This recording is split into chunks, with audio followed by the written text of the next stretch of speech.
Hi, good evening, everyone. I'm Shannon Rutherford, the town planner for Farmington. This is our Town Plan and Zoning Commission meeting. We will do roll call. Mike Graboulis.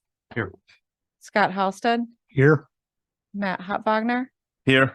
Liz Sanford, Here. Ina St. James. Here. I will note for the record that regular member Pat Carrier is absent. James Ratcliffe Here. and Matthew Bandel. Here. And I will also note for the record that Bobby Canto, our alternate, is absent this evening. Madam Chair, it's all yours. All right. Good evening, everyone. Again, this is Ina St. James. Welcome to Town of Farmington Plan and Zoning Commission meeting. Today is Wednesday, September 27th, and it is 7 p.m. So let's start it off. If Scott, you can read the notice, I would appreciate it. Notice is hereby given that the Town Plan and Zoning Commission will hold a hybrid in-person and online public hearing on Wednesday, September 27, 2023 at 7:00 p.m. in the Town Hall Council Chambers on the following application. WD2 LLC application for re-subdivision of Bridgehampton Crossing for improvements to Banbury Crescent for the purpose of changing from a private roadway to a public roadway and waive installation of sidewalk on Banbury Crescent, located off of Bridgehampton Crossing, R40C zone. Interested parties are encouraged to participate in this hybrid public hearing. Participation in person is at 1 Monteith Drive, Town Hall, Town Council Chambers, or online participation is via the link to the meeting on the Town of Farmington's website at the address on the screen. A copy of this proposal is online at the address on the screen as well, or by calling the Planning Department at Farmington Town Hall at 860-675-2325. Dated at Farmington, Connecticut, the 7th day of September, 2023. Town Plan and Zoning Commission, Inez St. James, Chair. Thank you. No idea what that is. All right, Matthew, is it okay with you if you are a voting member replacing Patrick this evening? Yes. Okay, sounds good. Thank you. All right, let's go to the new business items. The first one is a sign request for property at 146 Brickyard Road. And who do we have? I believe we have Chrissy on the phone on Zoom. Hi there. Chrissy, are you there? Yeah, can you hear me? Yep, we can now. Yes. Perfect. If you want to go ahead and discuss the application for the commission, please. Absolutely. Thank you to the commission for hearing this sign application. It's for 142 to 146 Brickyard Road in the CR zone. It is a 20.4 square foot double-sided, externally illuminated detached sign. It will completely replace the existing sign. It is exactly the same, but refreshed and looks a lot better. It is 6 feet high. There is an 18-inch gap from the bottom of the sign to the ground, so there's a little bit more visibility with the replacement. It's made entirely of aluminum posts. The panels are aluminum as well. There's 5 tenant panels, one for the address, the other 2 for tenants Panellock, if I'm pronouncing that correctly, and Farmington Motorsports. There's also an emissions testing panel and a blank panel for future use. I believe that is everything. There is a photo of the existing sign as well. So you can see the existing light feature that they will reuse. They will also be refreshing the landscaping in the base as well. If anyone has any questions. Okay, thank you. All right, Mike, we'll start with you. No questions. Scott, No questions. Liz, No questions. Matt, No questions. Matthew, No questions. James. No questions. All right, and you probably just said that, sorry, just getting into it. Is it the same location? Yes, same location. It's just over 6 feet setback from the line. So it will be the exact same location, exact same base, just a lot prettier. Okay, I happened to get my oil change at Farmington Motorsports, and I drive a small SUV, and it's such a pain to see traffic from the left. Is it 18 inches from the bottom now? I believe it's less than that with the emissions panel there, so that I think will improve visibility. As far as I am aware, it's the exact same height otherwise, besides that little panel. But they did mention it's possible that they were thinking about moving it back a little bit, but they did not tell me anything about that plan on if it's going forward or anything like that. But they did say it was a possibility because of visibility. I cannot be the only one. I don't know. Yeah, no, absolutely. Um, Again, like I said, I didn't want to bring it up just because it wasn't actually proposed. But yes, that was me as well. I think it should be moved back, but that's just opinion based on, I was literally just there recently and, any concerns with that? You guys think, like, the 18 inches is gonna be enough? Has anyone been to this business before? Yes, I've been there many Am I times. the only bad driver? No, it's Maybe a only challenge. stand there. It can be a challenge. How, Shannon, if they were, to move it back a little bit, like, is it something that's a condition or do they have to tell us? Like, So they'll have to submit a building permit application. So you can approve it as presented with a suggestion or a preference to slide it back. And not mandate it. There's already electrical conduit. I get it. Sierra and I had looked at it as well, and because it was gonna be replaced in kind, we didn't Mm-hmm. get it, and because there's the block there around it. Yeah, would it be better if it was pulled back? Absolutely. But you can issue it as a preference to pull it back so that if it comes in it can't move forward. There's Right, no room that's- for I it to agree. move forward Mhm. with respect to the right of way line. So it absolutely can't come forward. You know, it's one of those where, since we have an opportunity to, it's a complete replacement, I think it should be moved.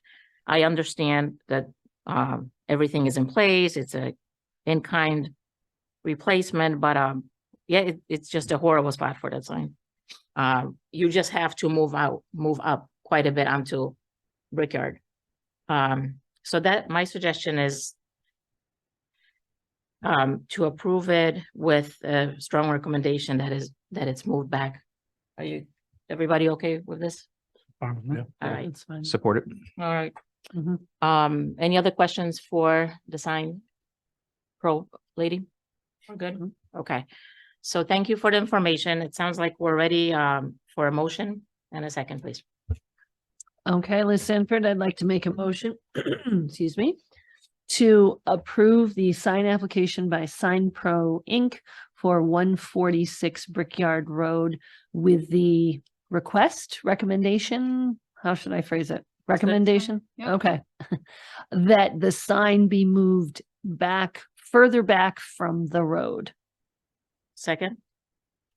Second. All right, all in favor? Aye.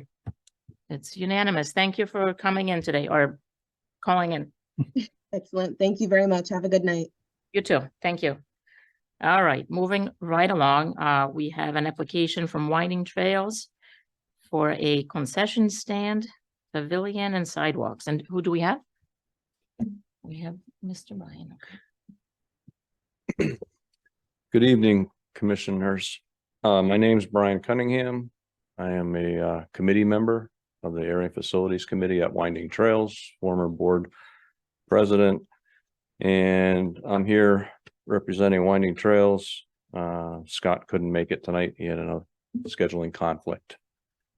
So what we're proposing to do is to remove the existing Rusin's Roost Pavilion and replace it with a new pavilion, a little bit larger, a little bit set back from the lake than the current pavilion is. We're also looking to build a new building not adjacent to the existing bathhouse to the north, kind of where there's an existing patio out there in that general area. And that's to give the grill concession that we run for the members during the summer. more space, and also to free up some space in the bathhouse for some future interior renovations, to perhaps put some family changing rooms in this current space that's used by the grill. The proposal is to build a new 36 by 54 foot pavilion with an additional 13.25 foot by 20 foot elevated stage sections, about 15 inches higher than the concrete slab that the pavilion would sit on.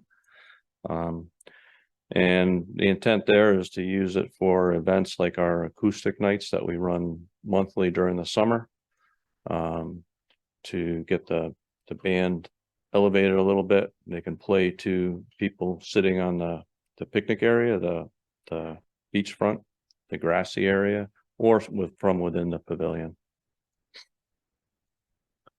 The concession stand is about 24 by 28 foot with a covered porch or covered area in front of the pickup windows. So if it happens to be raining or showering, that people waiting to pick up their food don't have to be standing in the rain. It also will include some new sidewalk work, to complete the steps we've been taking to replace the bituminous, the pavement sidewalks on the beachfront area. Also make some improvements to the handicap parking spaces, and provide a sidewalk at the head end of those parking spaces so that the people using the accessible spaces don't have to walk back behind their cars in the driveway area. I think it's also a time to improve some sight lines in the area. Right now, the accessible spaces are a little bit hidden from the oncoming traffic coming into the facility. Now it'll be more like a standard parking lot aisle. You'll have decent visibility for the cars that are parked there and, backing out whenever they're leaving. Part of the grill plan is to put a permeable paver truck delivery lane adjacent to the current driveway. The plan there is to use like a Belgard permeable, or I got the name written down here somewhere. It's a paver that's made with 10 millimeter gaps between each paving block, and the paving blocks are 4.5 inches by 9 inches, and it just aids in exfiltrating some rain runoff before it runs down into the gutter of the driveway, and then it would head north into an existing catch basin. So that's kind of what we had. There were some comments from staff. One was that noted that there wasn't any landscaping proposed, yet we were removing a lot of trees. That was on purpose. We want to reassess once we get the new walkways done, the new buildings put in. For the last few years, we've been putting in about half a dozen or more trees every spring. And our plan is to re-landscape the area. We're not just going to take everything out, but we want to do it thoughtfully and plan for the future. Our intent is for this particular area is to kind of get rid of the pine trees in the area and replace them with a maple tree, that kind of tree that we have in the rest of the picnic area. They're easier to maintain and the roots are better. Let's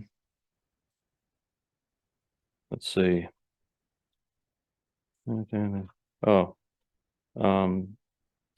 Providing details for the lights for the pavilion and the grill. We'll provide those with the building permit application. Their plans are just about set with those. There was a comment about confirming the timing and use of lights on the pavilion and the grill building.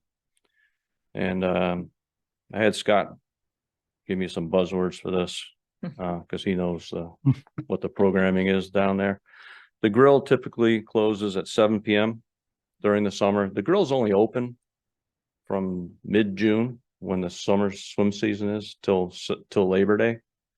And then that's it. It's 3 months out of the year. There are about 5 times a year when we hold these acoustic nights on one Friday a month from May to September.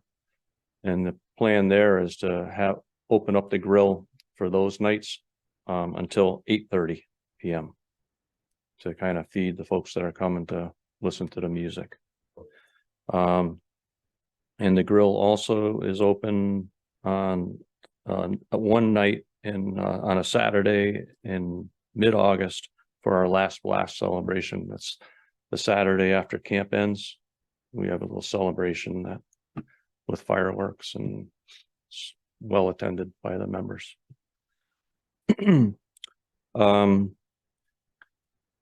There are floodlights on the peak of the grill, and the floodlights are there for those acoustic night events and other nights when we might have some rentals going on. And that's only a couple times a year, but nothing major, because we don't rent out the pavilion during the summer season, only in the off swim season. And those lights are just to provide some light on the sidewalks, so the people that are there have some light sense of where they're going to get back to their cars.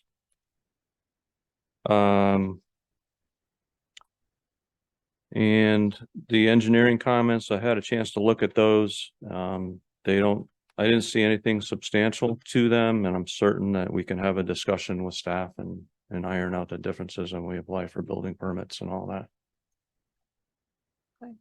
That's the quick skinny. If you've got any questions, I can Thank you. All see right. about answering them for you. Thank you, Brian, for coming in. All right, Mike, you have questions? The only question I have is, so I know the location of the grill, is it where the sign is now? Like the temporary sign that says, we're gonna be building this? Yeah, it's the general area. Yeah. Okay. I liked it. I was describing it before they put the sign up, where Gotcha. there was a little patio that we Mhm. had put together, and that's roughly the area that we're talking about. Yeah. Okay. Yeah. No further questions. Looks good. Thank you. How about you, Scott?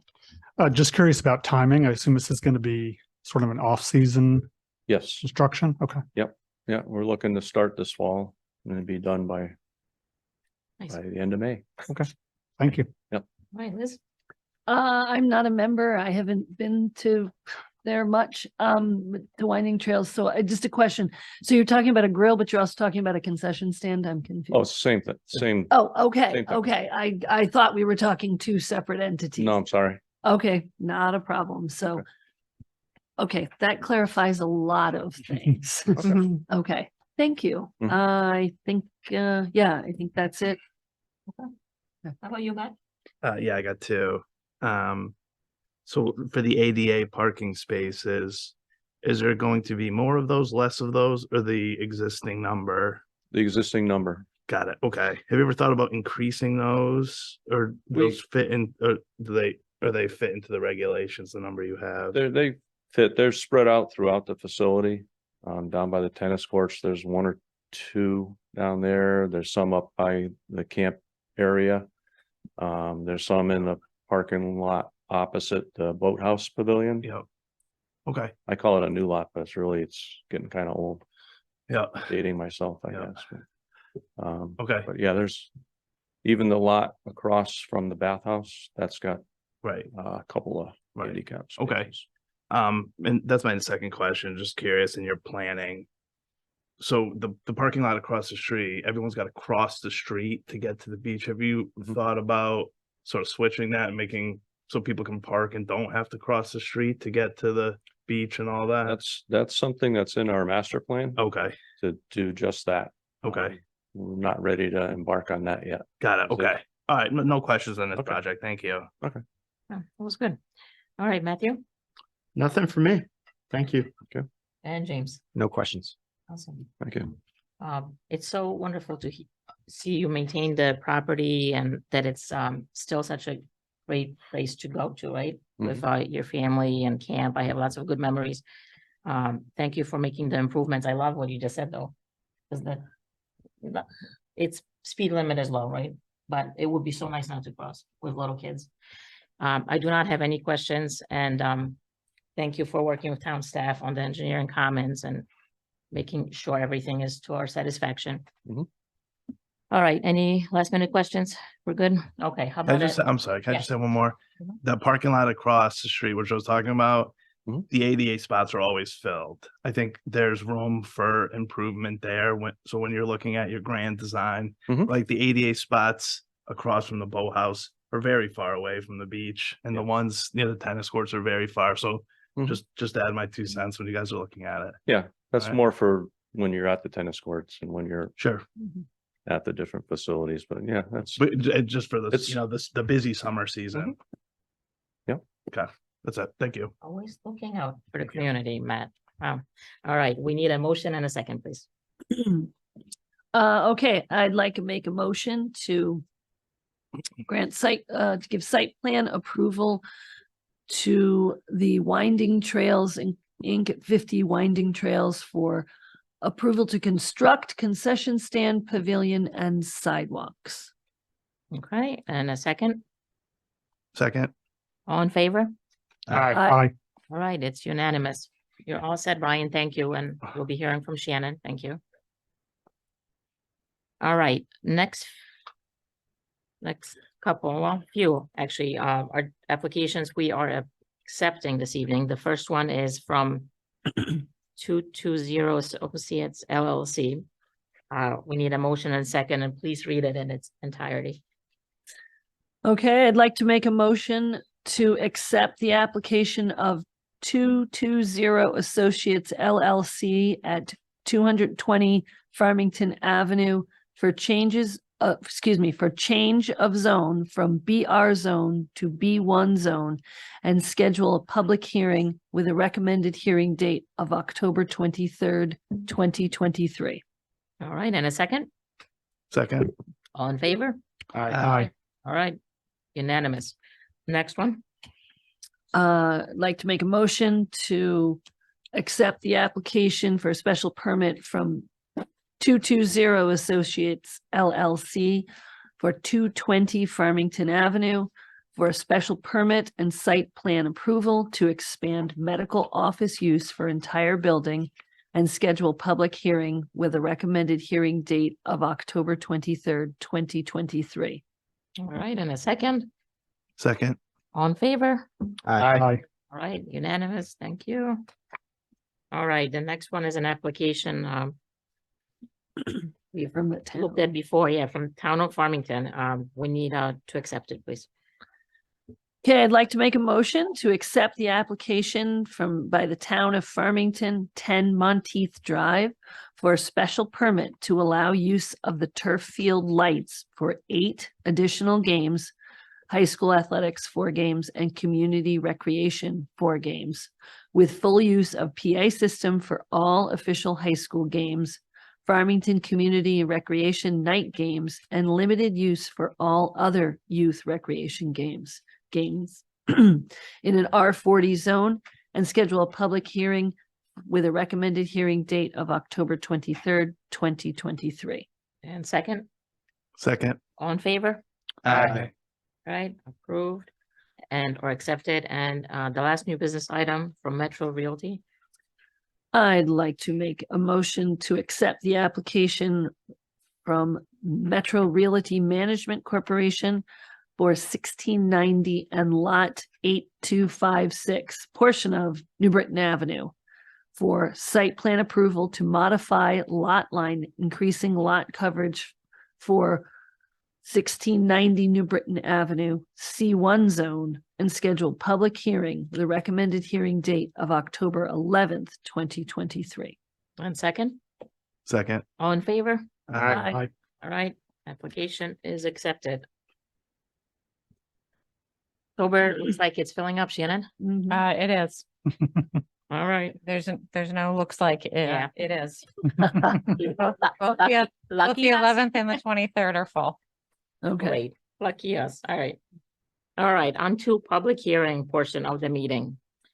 The first item in front of us is from Metro Realty Management Corporation. It's an application for amendment to the Plan of Conservation and Development and the Medical Office Research Floating Zone Regulation. And Who is presenting this one?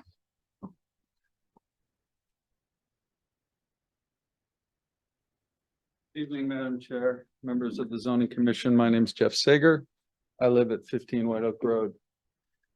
So since this might be the last time we're in front of you for expansion of the medical campus we've had the privilege of developing over the years, not because I'm planning to go anyplace, but because it's not apparent to me where else we would go. I thought it a good idea to kind of look back at history a little bit, because when you look at the campus today, it looks like it belongs, and it's like, oh yeah, sure, that makes sense. But believe me when I tell you that every step of the way was difficult from a planning standpoint, because it was ambitious. So I thought I'd share a little history with you.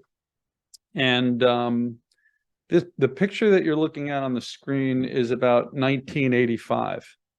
So in the lower right-hand corner, that's Irving Robbins. And then, of course, you see the medical center. And then to the left, you can see 1 and 3 Farm Glen. So all of that land is land that was known as the O'Meara Farm. And who are the O'Mearas? So I actually have a slide on that, Shannon. But in any event, the O'Mearas actually started off in Hartford and then moved to Farmington and had a farm in Farmington that they eventually sold to an industrialist whose name was Alfred Pope. And he built his retirement home there. And that was known as the Hillstead. And then upon the death of his daughter, Theodate Pope Riddle, in 1946, she willed the home and the surroundings to the town of Farmington, but stipulated it was to be a museum. And then in 1902, there was some additional land, and Mr. O'Meara sold that to Arthur Birdseye. So then upon the sale of that land, they had no place to go and went to Mr. O'Meara's wife's parents' home on South Road. And when her name was the family name was the Maxwells. And when Mrs. Maxwell passed on, she left that homestead, 21 South Road, to her daughter, Ellen, and that became the O'Meara homestead. The O'Mearas then assembled a lot of land, and it became a farm. And it was farmed until about 1923 by the O'Mearas. And it was both a peach farm and a peach orchard and a dairy farm. And then until the 1950s, between 1923 and 1950, there were tenant farmers there. One interesting thing, I'll just kind of read you verbatim because I have always found this very interesting. And this history was provided to us by a woman, Gloria O'Meara. But right at that time, several proposals regarding the land. So the O'Mearas had no use for the farm anymore and they wanted to sell it. So it's been around since the 1950s unsold. Several proposals regarding the land were received, including one from a theater group involving Helen Hayes, Vincent Price, and a local actor, Sam Capuano. Architect Frank Lloyd Wright had selected O'Meara Farm as his first choice to develop a theater for the cultural arts. A group of local residents opposed the idea, and Mr. Wright built his theater in Texas. So I found that interesting.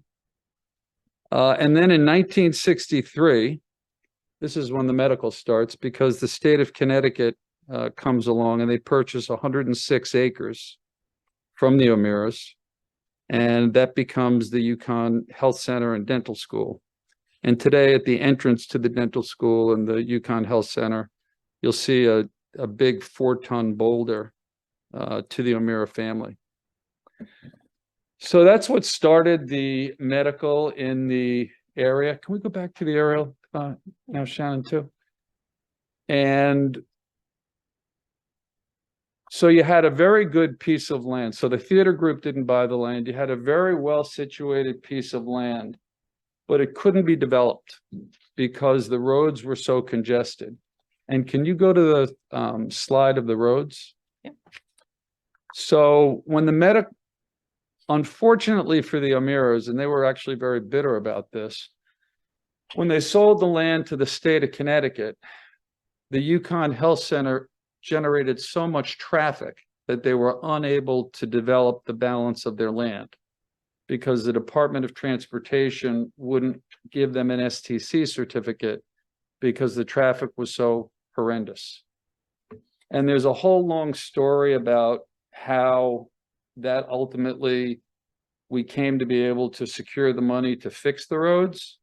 But what you're looking at there, so the way it was in brown on the left part of the screen, so going from the bottom of the screen to the top left, that was South Road. And then coming in from the left and going to the top right was Birdseye Road. And they were very, very dangerous. They had stop signs. It was unsignalized. There were a lot of traffic fatalities there. So in any event, we were able to secure funding to improve the roads, which occurred in the late 1990s. And it was a huge project. It took, probably a couple of years to build. But then when the roads were completed, that permitted the development of commercial space. And at the time, we had a vision to do some medical, but not very much. And I think I've probably told you this story before, but when we wanted to do the first building, my partner Peter turned to me and said, "Didn't consulting ophthalmologists want some space in Farmington?" And I said, "Yeah, they did." He said, "Let's go see them." So we went to see them. And long story short, we met with the woman that ran the practice and she listened to our proposal. And then she had the senior doctor come in, who only stayed for a minute or two and then left. And I figured he really wasn't interested. And she said, "Oh no, he wants to go forward." And I said, "You're kidding. You only listened for 2 minutes." She said, "He lives across the street." So he lived in Prattling Pond. So I often say, if Dr. Martin Wand hadn't lived in Prattling Pond, that campus wouldn't be there. So in any event, that gave us the ability to start the first building. And we really had no idea that it would take off the way that it did. And it wasn't rapid. I mean, it's been 20 years. But, it's kind of a testament to Farmington. I'd like to take credit for it, but people really embraced the location, everything that Farmington means, and the quality. And it just went from building to building to building. It also coincided with the movement of the delivery of medical services from urban areas to more suburban locations. And so today, I guess there's 9 buildings out there. But in any event, when you look at this campus, and do we have an aerial of the overall campus, Shannon? I think we might have provided. Somewhere I think we so. did, right? Yeah. I gotta go down. So when you look at it today, well, I think one slide before that. You want the one before? Yeah. Okay. So when you look at it today, and that's not a great shot, but all the land that was the O'Meara farm, and then the land between exit 39 and up to the O'Meara farm was all developed. And, I forget what that took, maybe 12, 13 years. But in any event, it's, not just Yukon doctors, it's Hartford Hospital, Bristol, St. Francis, Children's is obviously out there in a big way. And so we're out of room on the campus. And then we work closely with staff to develop the morph zone. We go to the next one, Shannon, 55 South Road. Yeah, so 55 South Road on the left part of the screen was the first area introduced into what had been, mostly a residential street. But that was a floating zone for the morph zone was adopted there. And then that became a surgery center. And interestingly, of all the space you see out there, every foot of it is filled. And I can thank this gentleman to my left here, Kyle Richards, for keeping it full. But I mean, it's amazing. I don't know. Again, I'd like to take credit for it, but it's just been very successful and the demand is there. So we keep, kind of marching along. Then we went further down South Road to the corner of Munson and developed 5 and 1 Munson. 5 Munson is the building that's constructed. 1 Munson is the twin building that is yet to be constructed. But as Kyle explained to you, I guess, a couple of weeks ago, 5 Munson has been leased to UConn for the Brain and Spine Institute and for radiology. And, it makes sense to us so one of the things I was always concerned about when we left the campus was that we wanted to be able to do something with stature, so it just didn't look like we plopped a building someplace, that it had the stature to complement what had been done on the main campus. So fortunately, we're able to assemble the homes at the corner for 1 and 5 Munson. And then in addition to that, what we really think adds to the stature is if you can get the corner and get the other corner across the street. So it really becomes a satellite campus, so to speak. And that's what we're here to discuss with you this evening. So that's it for the history, and then Kyle will give you what it is that we're proposing. Thank you. Thank you.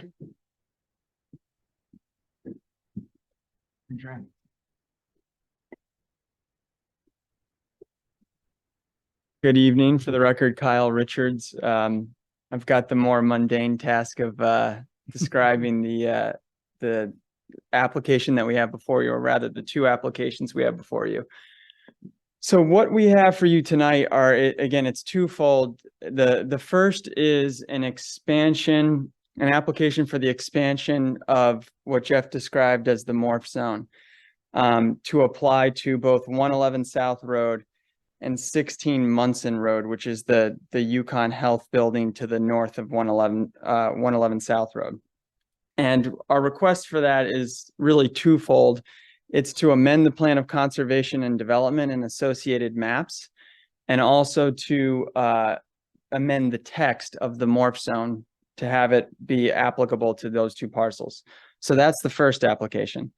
The second application is for zone change. It is for a zone change of the parcel that you're looking at on your screen, 111 South Road, to go from it's currently zoned commercial use for PR. And we'd like to change the zone to the medical office research floating, the morph. So, Madam Chair, it's 2 applications. I'm willing to, with your guidance, we can present those applications separately or, together. Again, I think, Shannon, correct me if I'm wrong, but we're talking about 3 votes here. It would be a vote for amendment of the plan of conservation and development, a vote for the text amendment, and then a separate vote for the zone change. Whatever is this commission's desire, we're happy to present in any sequence. So 3 votes. It is 3 votes. That's how the agenda, so Yeah. there's 2 applications, 'cause the POCD and the Yeah. text amendment go together. Yeah. From a application standpoint, and then the zone change, Yep. then final with there's a conceptual plan that's with that. So it's really whether or not you want to pause in the presentation Right. And to just- discuss and vote on the POCD and text, or do you want to hear everything Right. in totality? Just understanding that there is a sequence to this, right? The POCD has to come first, Mhm. then the text amendment, and then the zone change. So there are 3 separate votes, and it has to be done in order, and the effective dates, as it's written in the agenda review, are sequential at 16, 17, and 18 days from the date of publication. So there's no harm in hearing everything. It's just, it's your preference. You Right. can hear it all at once and then understand that there's 3 things that you're considering. Yep. and ask your questions accordingly, or you can pause. My preference would be just to hear everything at the same time. Everybody okay with that? Yep. Matt, Matt, you too? Or If that's what everyone else And- wants to do. everyone is on board? Yeah, so let's just do the entire thing and then yes, we'll need your help to keep it straight when we vote. Sure. Happy to do so. Thank you. Okay, great. So the first, so we'll start right here. So as discussed, actually, would you mind going to the next slide, Of Shannon? course. Yep, just let me know when you want to vent. Yeah, yeah, one more, please. Yeah, yep. Okay, so what you're looking at on your screen, in 2016, this commission endorsed a modification of the Plan of Conservation and Development. That was the introduction of the morph zone as we know it. The morph zone, as you can see on your screen, is the area kind of in that pink red color. And it's that area bound by South, Middle, and Munson Road. And so the study area was broader. And in 2016, there was this whole idea of it's incorporated in your Plan of Conservation and Development, but it's a study. It's called the Southern Health Center. Southern Health Center. Help me out, Shannon.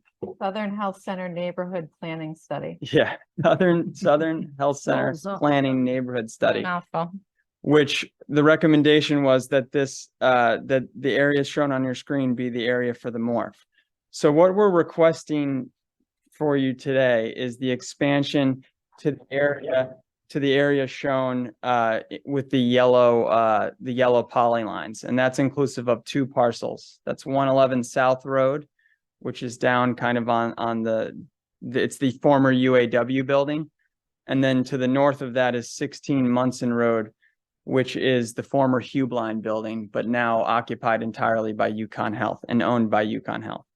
So the first, the amendment to the Plan of Conservation and Development is supported by a document in your package by SLR. And the conclusions of that supplemental study are really twofold, that 111 South and 16 Munson are currently commercial uses. They're the only commercial uses on Munson Road that haven't yet been converted to, fully to medical. And so it makes good sense that those 2 parcels adjacent to the existing morph zone be a kind of a logical expansion of the morph. The second conclusion is that similar to the existing area defined as the morph zone, due to its proximity to the Yukon Health Center, benefits from the same planned highway access improvements, existing water and sewer infrastructure. It is a likely expansion for this, again, the morph zone as it's currently designed. We can continue to see market demand for professional office, laboratory, et cetera, still being robust. So that's the first component of this presentation. The second is as it relates to the, can you go to the next slide, please, Shannon? To the text change. So the text change is written in a manner in which it would only apply, the morph can only be applied to these 2 parcels, 111 South and 16 Munson. And it's done by stating that the parcels that meet the following conditions apply. The property is currently zoned PR, both the 16 Munson and 111 South are zoned PR, and the property currently must have frontage on Munson Road. So by this text amendment is designed in a way that it can only apply to the 111 South and 16 Munson parcels. So again, this is a modification of the map in the Plan of the Conservation and Development, and also by way of this text amendment would really just limit the applicability of the morph zone to those 2 parcels. So, okay, so then the next slide, please, Shannon.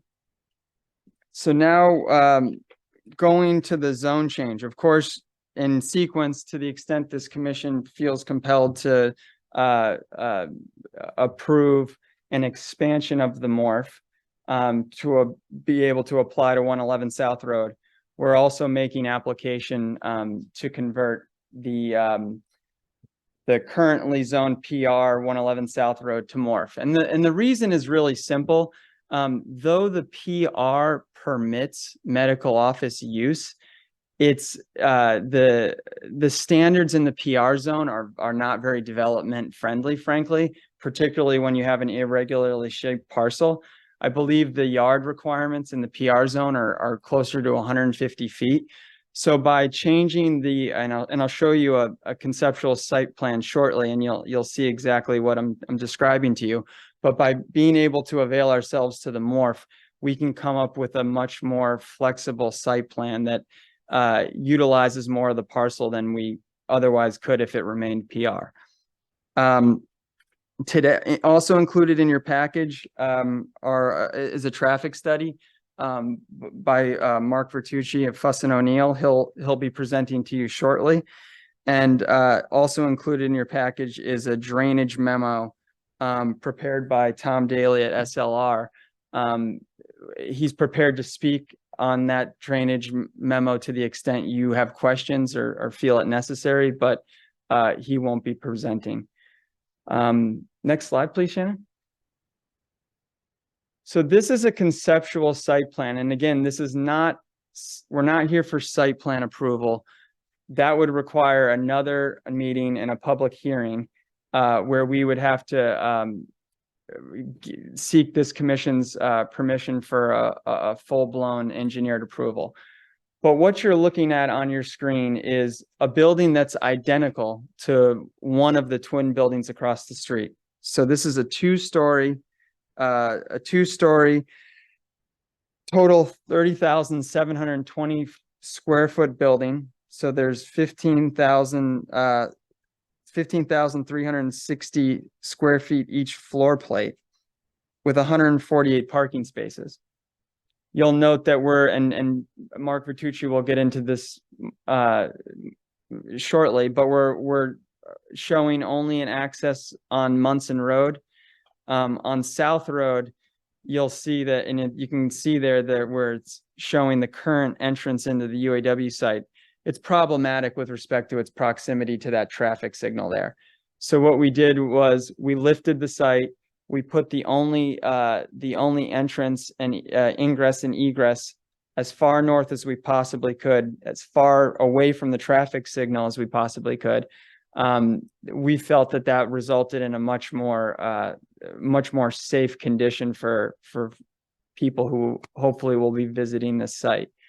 Again, the architecture is not before you, but it will resemble some other buildings that you've seen in the area. That's generally the high points of the site plan. I don't believe I have anything else. I don't believe I have anything else on. Is there another slide there, Shannon? Yeah, No, we're it's gonna just traffic traffic. then at that point. So maybe we'll turn it over to Mark, and then if there are questions, Jeff or I can come back. Okay, Thank you. thank you.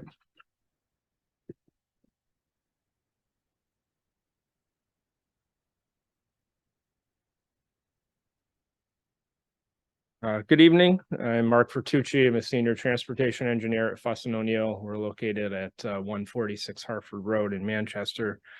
I'm also a registered professional engineer in Connecticut. Just wanted to briefly describe the findings of the traffic statement we prepared for you this evening. Up on your screen right now, it's a map of our study area, the site again being located on the northeast corner of Munson Road and South Road. We reviewed the intersections that are denoted by the green dots. These are south at Birdseye Road, going from west to east there, south at Middle Road, south at Munson. Also the intersection where the roundabout's currently under construction, which is south at 2 Mile and Colt Highway. And then we looked at the all-way stop intersection on Munson Road with the health center facility driveway and the driveway to Metro's other medical office project. And we reviewed the site driveway intersection, which, as Kyle mentioned, is going to be located on Munson Road, about 180 feet south of that all-way stop. We think that's a better location for the driveway than South Road. As Kyle alluded to, the existing site driveway there is located very close to the traffic signal. So it's blocked by queues. It's hard to turn left in and left out of there. So having the driveway further up on Munson Road, it's a better location. The speeds are lower. The sight lines are good. It's easier to turn in and out of there. If you go to the next slide. So we conducted traffic counts, new traffic counts at a couple of the study intersections at South and Birdseye Road and South at Middle Road. We had 2019 counts in our records already at the remaining intersections, which were done before COVID. So we used a combination of that count data. We grew the counts to the 2024 assumed design year using a growth rate provided by the Department of Transportation. And we also added in all the background traffic from which pretty much all of Metro Realty's other projects that are in various stages that had been opened since those counts were done, also that are recently approved and under construction. So all those other developments were factored in to the background traffic. And we included in our analysis the new roundabout that's under construction as well at South Colton 2 Mile Road. As far as the traffic that will be generated by the medical office facility at 111 South Road, we did utilize rates provided in the ITE trip generation manual, which is an industry accepted resource for determining traffic generation. And the manual indicates this site will generate 73 entering and 20 exiting trips in the morning peak hour of traffic, and 36 entering and 83 exiting trips in the afternoon peak hour.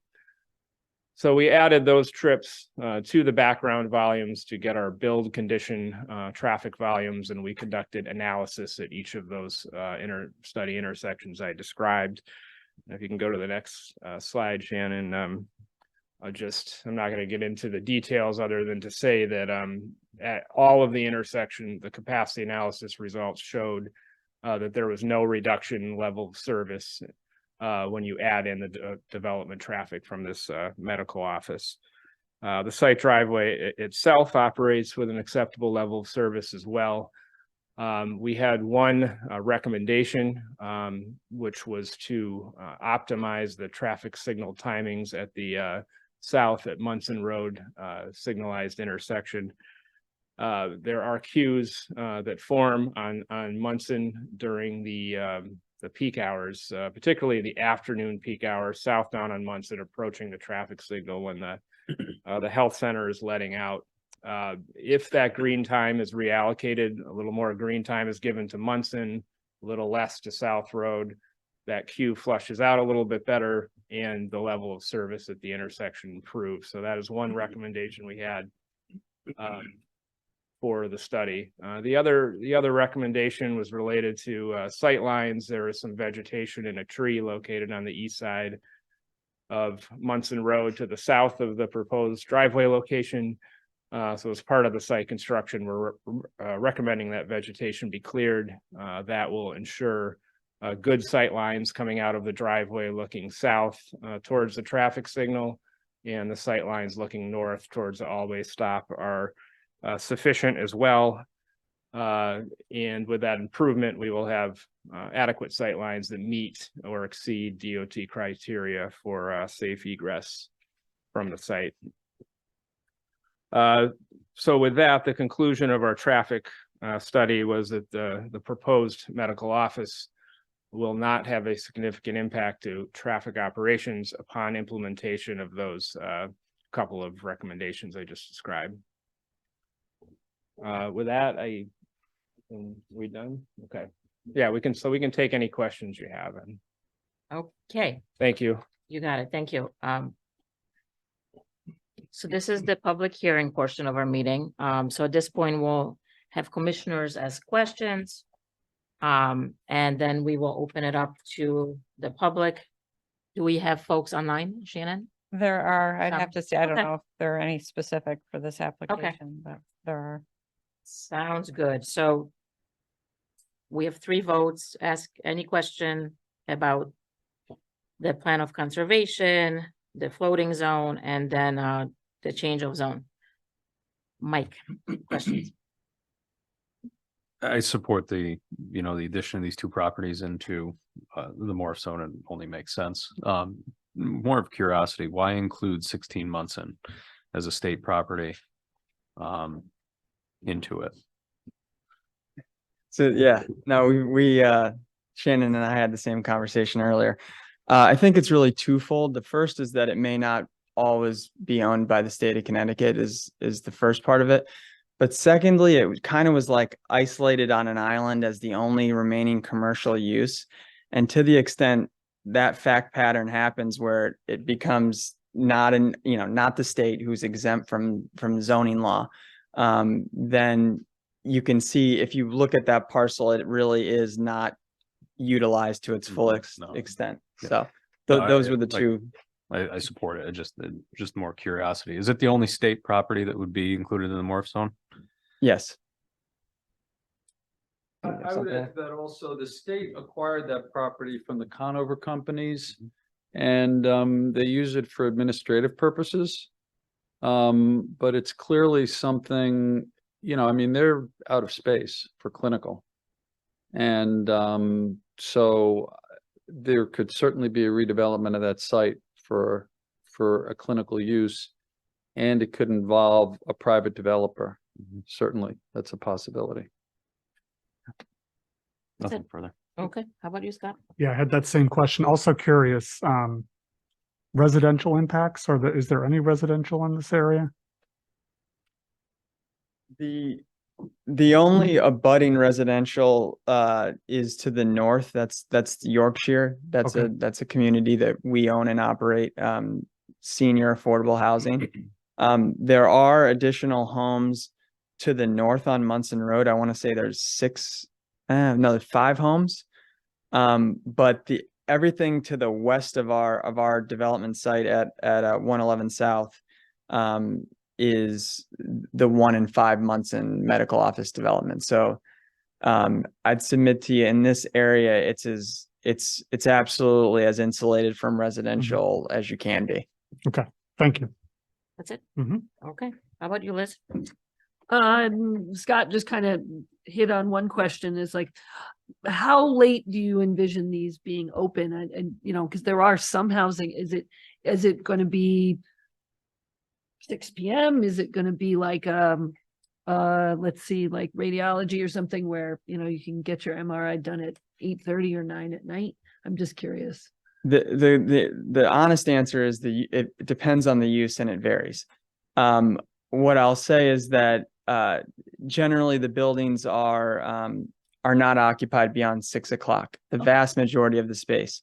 However, there are some uses that can go past 6 and they can go onto the weekends, but we're one of the few users in this area. I hope you appreciate that adheres strictly to the light ordinances and turns the lights off at appropriate times. So I know that didn't give you the direct answer you were looking for, but it's really dependent on the use. Okay, well, that shows me that you're cognizant of that sort of thing. And just a traffic flow question.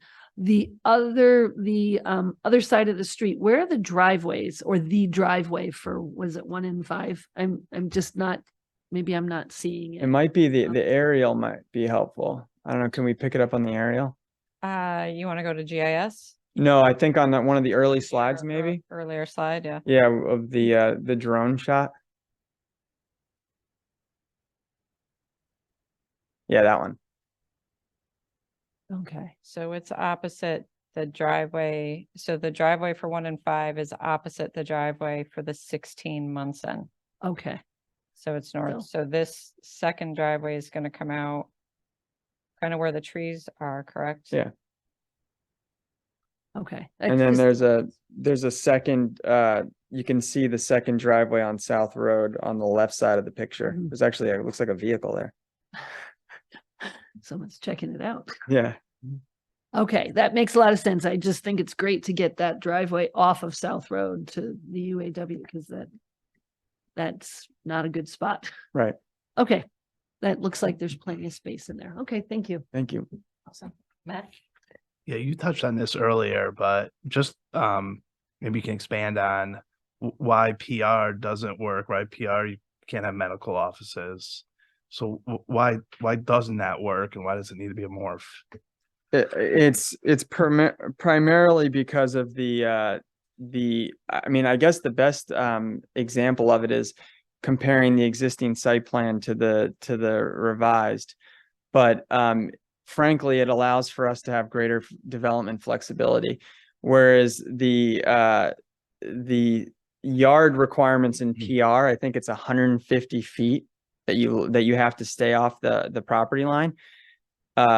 You can see with this site plan, obviously, we were able to avail ourselves, particularly on the south side, which is bordering an interstate, to get very close to the state-owned land. So if we had to stay 150 feet off the state-owned land, it really reduces the development footprint. So that's the honest answer, is that it just provides be a smaller building. Is that a fair way? Yes, Okay. smaller, less intensive development for sure. Okay.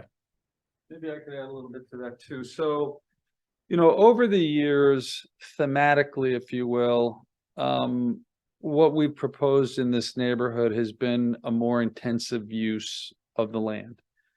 And the rationale for that has been because the infrastructure is here, right? The highways, I mean, you're literally with this building sitting on the highway. There's an improvement at 2 Mile Road that you know of. We did all the improvements at South Road, Middle Road, Munson. All of these roads have been improved. So, I mean, big picture, we think this is the part of town, especially this medical neighborhood, where an intensive use of the land makes the most sense, because then we can put the commercial there and then leave the more rural areas of town intact, and we don't have to encroach. You never see us down in those neighborhoods. That's been the rationale throughout. I would also mention that a bigger building for bigger medical users, and it is stunning how large the practices are out there. If you look at the floor plates we have out there, and I don't know how many we have, maybe 20 all told, I think more than half of them are full floor users. So those are big medical practices. And nowadays, everything is measured like you wouldn't believe. They bring in these consultants, and the doctors can only take so many steps, and they don't want the lobby, and they want the lobby concise so that the practice can operate like a submarine, so to speak. I mean, literally, you go into these buildings and to a degree, they'll remind you of a submarine. Long-winded way of saying it allows us the critical mass that we need to attract the kind of institutional user who I think the town wants.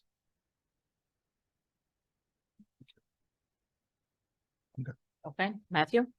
No questions. How about you, James? This is just more of a clarification and for the record. So this was reviewed, Shannon, by the town council a couple of weeks ago. Correct, because the POCD, anytime there's a change with the plan of conservation and development, the application was sent to CROG. So they reviewed it and offered comment. It was favorable as noted in the agenda review. And it did go to town council on September 12th. And they had no objection or concerns with the modification as well. So their review is limited to the POCD. It's not Sure. Yeah. text and the zone change, but yes, it did follow those steps. But they support. Yes, sir. Perfect. Thank you. No further questions. Okay. So thank you again. I thought the history was fascinating.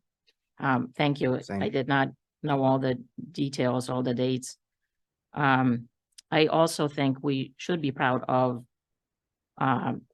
the diversity, the success that University of Connecticut Medical or Health Center brings, Jackson Labs.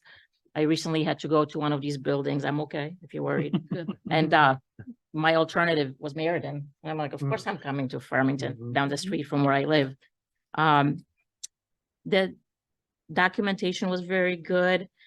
Of course, the neighborhood input that was done, it must be a bunch of years ago as part of our packet. I was thinking about people working here, and that we still have folks that live in this area. Will there be sidewalks? How are we supporting the pedestrians with this project? Or connecting the rest of it? You know, I believe that so there is a missing link on sidewalks. So to the north, I believe from our site drive, so our site drive basically abuts, I think that maybe That one. this drone would be good again. Yeah. There's a missing link of sidewalk between the intersection of 16 Munson and 5 Munson on Yukon's property along to 111 South. It's on the north side. It's on the Yukon side. So, you know, we've, as you can see from the other shot on the other side, we've, you know, we expect the comment that we would be required to put sidewalk. Grade might be a challenge on this particular one, but we expect that comment, and we're prepared to at the next phase and site plan, address that. But there is a missing link there that would make it challenging for them to take the next step to the health center. Let's talk about sidewalks. So Tom Daly and I walking in tonight, Tom said, Jeff, I almost drove off the road today. That sidewalk that nobody was ever going to walk on that you put in front of Farm Glen, there were people on it.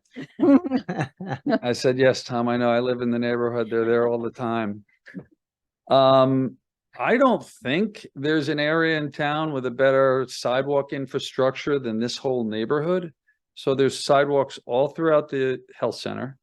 There's sidewalks all down Middle Road. There's a sidewalk South Road from Middle Road up to, so at the intersection of Middle Road and South Road going east, the sidewalk is on the north side of the street, and then at 55 South is part of what I'm doing on the other side of the street with my daughter at 80 South. We're putting the sidewalk in on the other side with crossing beacons. So, and then that connects to this sidewalk that you see in the lower left. And then this sidewalk wraps the entire, and then you can cross where Shannon is right now. You cross at 16 Munson and you can go to the health center, and then you tie into all those sidewalks. And of course, as part of 402 Farmington Avenue, we continued along Farmington Avenue, and we'll tie back to that. The missing link, where's it missing? Right along 16, but I guess you could cross. Yeah, but it's on the other side of the street. I mean, we're open to suggestions, but you know, as sidewalks go in town, I think this neighborhood is very strong with sidewalks. Where's the connection to 80 South Road? Or Yeah, so it's at Shannon, I don't know if you have that, but to the west, it's at 55 South with a crossing beacon. yeah, Right. and then on the other side. And then on the other side, it is It's right before the firehouse, right where Shannon is right now. right here. So it's gonna run along the frontage on the south side in Yeah. this location. Okay. So as part of the housing that Mhm, was mhm. approved on the south side of And South that Road. was really the missing link in the neighborhood. And so that connects here. And then It's you can along, cross and pick up the other sidewalk. Is that what you're correct, saying? because Right. it's now, we've got it on 55. It comes, there's, I think, bituminous walk here along 45. You cross, you come up middle, all the way up middle, back to here, and then there's the sidewalk. We just came back down Munson, and then this is the 1 and 5 that just went in that showed on that aerial.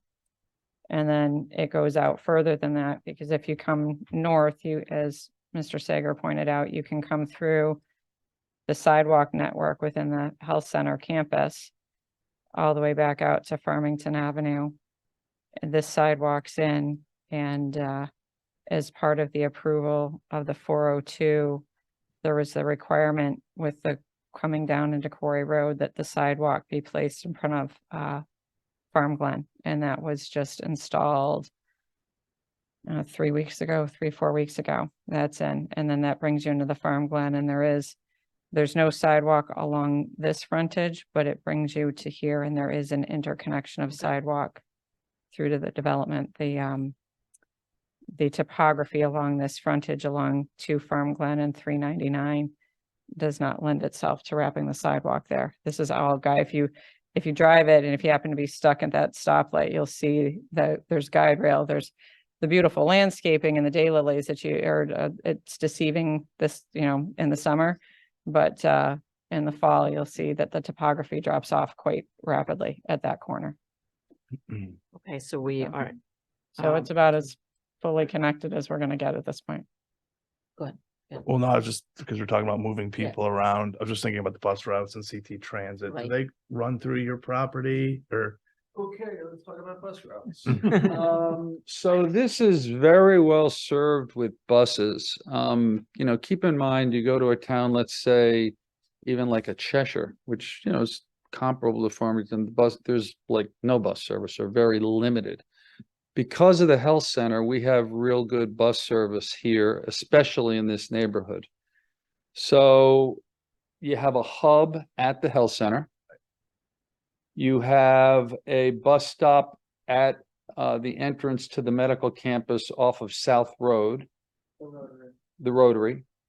That is a bus that comes out of Hartford. And then that goes to New Britain, I think. That particular bus goes to New Britain. There's a connection to, what's the rapid transit busway called? Fast Track. Fast Track. So there are fast track. So the bus comes out of the back of the medical center. There's a bus stop on Munson Road. Then the next stop is the new commuter parking lot that was on 2 Mile Road. And then from there, it goes directly to the fast track. So, and then from there, you can get to Hartford and Points East or New Britain. So there's long story short, there's bus service in this neighborhood that will get you to Unionville, that'll get you to New Britain, that'll get you to Hartford. So there's 3 different bus numbers. 6 months ago, I remembered the numbers. I don't need more when I was filling out my CHFA application, but there's 3 different lines that stop here. And Yukon also has their own shuttle that goes to as well. Yeah, and that's a big deal for patients because patients can take the bus to the doctor. And that's medical practices are interested that the bus infrastructure is so strong, especially children's. Thank you. Children's Hospital. I have to ask this, if approved and it becomes that, the medical office research floating zone, there would not be any opportunity to do anything mixed use. I'm still thinking of a store or something in that area, and I know we're concerned about traffic, but it would be so great to have some kind of amenity. Yeah, that's not currently planned, is the short answer. I just had to ask. Yeah. I think, yeah, we haven't envisioned that. Okay. We have a famous Rotary there, right? Oh, geez. All right. Okay, so, this is a public hearing. Commissioners, no? I thought you were gonna say, you're No, good? you're Okay. good. Gonna Yep. say something, all right. And we can, open this up to the public. We can come back, we will come back to all of you, all of us here for additional questions, but at this point, Shannon, if you can, see if there's anyone, actually in attendance here that wishes to speak regarding this application. Oh, okay, okay. Just confirming. Okay. Okay, so I will ask for anyone that has called in via Zoom, if you have any comments or questions regarding the P O C D and text amendment for 111 and 16 Munson for the morph zone or for the zone change application for 111. We will handle all questions regarding both current applications at once. If you have any comments or questions, please raise your hand using the feature in Zoom, and you will be acknowledged to address the commission.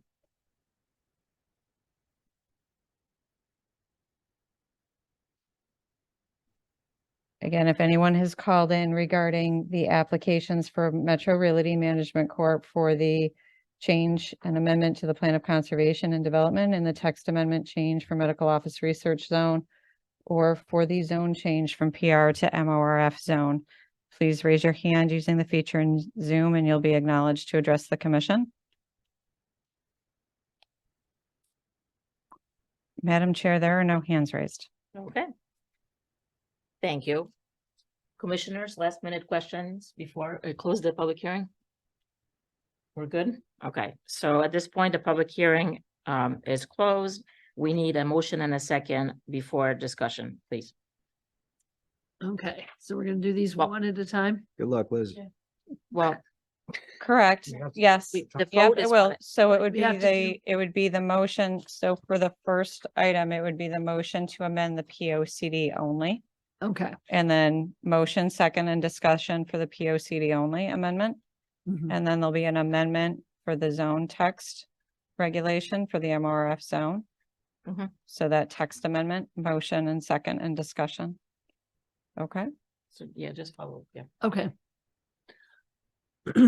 Okay, I'd like to make a motion for by Metro Realty Management to amend the Plan of Conservation and Development.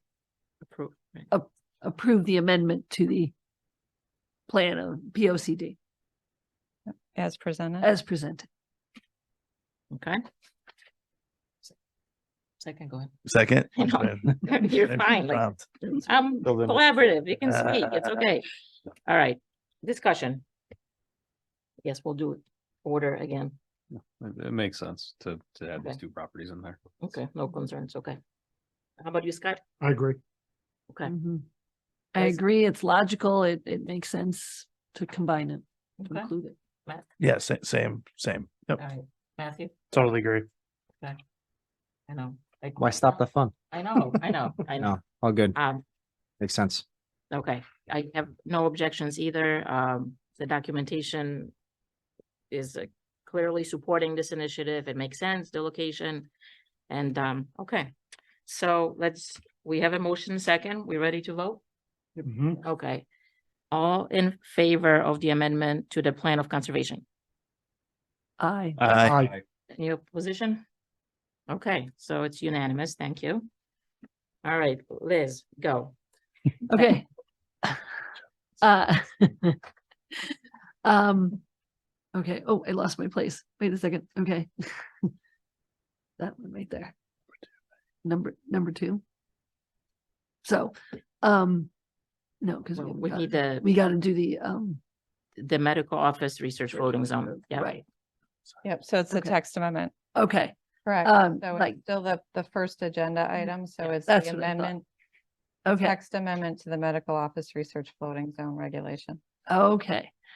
I'd like to make a motion to approve Metro Realty Management Corp's application Mhm. for a text amendment change for the medical office research floating zone regulation Okay, second. as presented. Yep, perfect. Second. Okay, discussion. Concerns, comments? Makes lots Everyone of feel sense. good about this? Issue? Lots of You sense. know what we're voting on? Yeah. Mhm. All right, so all in favor? Aye. Aye. Opposed? Okay, unanimous. And number 3, and it doesn't Michelle? have to be used. Is anyone but else? We need a Anyone? motion for the last item. This is the Don't change. zone right? change, yeah? Zone change, okay. Mhm. You want to Sure. go for it? I'll make a motion to approve the application from Metro Realty Management Corp. For change of zone from PR to MORF zone at 111 South Road Second, as presented, excuse me. Seconded. Okay. Discussion, and do we need to add months? It's up, there was items in the agenda review. It's up to you folks as to, Well, there was a question about whether it's a public hearing or not. When it comes back for full site plan, does that need to be included here if we want that? ideally, please. Okay. So whether we feel like it Right. needs to be, okay, Typically, a zone change would have been a full site plan, right, full site plan, full, but we have the traffic, but full drainage, full everything. Given, given that this can be somewhat tenant driven, and we experienced it at 1 and 5 Munson when they did that originally. And then were forced to come back with, I want to say 2 or 3 site plan modifications because of tenant driven needs. Mhm. Just trying to avoid that, and it also, it benefits them, but honestly, it benefits us from a application management standpoint, but also from a just an iteration and, okay, which version was that last set of plans that we should all be referencing? It just streamlines that. So It- there's a lot of benefits to allowing this to proceed with a concept plan, but the approval's tied to the concept plan, but then with the condition, it would require then a public hearing Mhm. at that time, once there's a fully developed plan.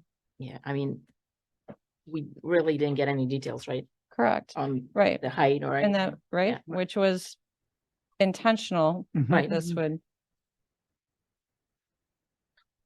That's the reason, that's the genesis for the comments that were in the agenda. the agenda So we review. just have to add that as a condition. Right, and So possibly redo, you right, could just, or amend it let's to do it. include, amend it to include the comments in the agenda review. If that's. did everyone have a chance to review the agenda, the comments? Mhm. Yeah, we're good with the comments in here? Yes. Okay, and we are saying public hearing will be expected when it comes time, okay? Mhm. So we just need to amend it, sorry, Matt, That's okay. thank you for catching that. Yeah, no, so I'd like to make a motion to approve the application from Metro Realty Management Corp. For change of zone from PR to morph zone 111 South Road. With the following conditions, that 1, at the time of site plan review, there must be a public hearing. And 2, this application should include the inclusion of all engineering and town staff comments Mhm. as presented. And who seconded? Second. Okay, so let's talk about it. Everyone comfortable with the amendment? We covered everything? Yeah, I mean, I everything? think so. I think it's a spot for more intensive development as the applicant says, so it Yep. makes Right. sense to me. And having a public hearing? Yeah, Makes Right. sense? I think Okay. so. Yep. All right, so thank you for the discussion. Let's make a vote. All in favor? Aye. Opposed? All right, it's unanimous. You're all set. Thank you. Okay, we got through this. We did. Ooh, Complex. Make us think on a Wednesday. Yeah, that's what it is. It's the It's a Wednesday. Wednesday. It's a Wednesday. We're off our game. All right, we have one final public hearing in front of us, and it's from WG 2, I guess LLC. I apologize. It's an application for re-subdivision of Bridgehampton Crossing for improvements to Banbury Crescent for the purpose of changing from a private roadway to a public roadway and waive installation of sidewalk on Banbury Crescent located off of Bridgehampton Crossing R40C zone. And who do we have? Remember, I'm recusing myself, Madam Chair. I'm sorry? Oh, you need to, Recusing oh, sorry. Okay, so thank you, Scott. So Scott is recusing himself. So James, James, you're a voting member on this one? Thank you. Hi there. So we're all set? We can Okay. proceed, just, yeah. Yes, introduce yourself. Thank my you. name's Mark Wilson, 61 Eli Road, and I'm the owner of WD2 LLC. Well, actually, Wilson Development LLC owns WD2 LLC. Here tonight seeking redevelopment approval to allow Banbury Crescent to go from a private road to a public road. To achieve this, we have to increase the right of way from 40 foot to 50 foot and the street width from 20 feet to 22 feet.